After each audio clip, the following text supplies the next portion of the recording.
Magandang tanghali po sa inyong lahat.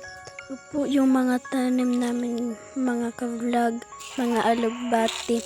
At sana guys, masasabi ko lang sa inyo, sana matulungan nyo kami kasi mahihirap lang talaga kami guys. Kasi taga-probinsya kami, ito yung bahay namin guys.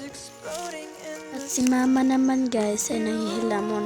So guys, ito yung mga tanim namin guys. Guys, sorry ha kung hindi ako masyado marunong mag-Tagalog. Please, kasi Cebuano lang kasi kami eh. Yan guys, sorry kasi hindi ko tinulungan si nanay kasi may ginagawa pa kasi ako guys eh. Kasi naglilinis ako sa bahay. Pupunta muna ako sa loob ng bahay ko guys.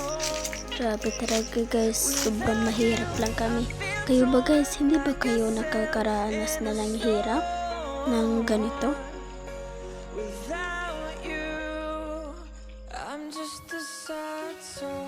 Ito yung kitchen namin guys.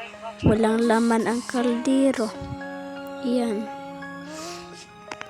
Guys, kung makakaranas lang talaga kayo ng ganitong kahirap guys, sigurado ako mahihirapan kayo.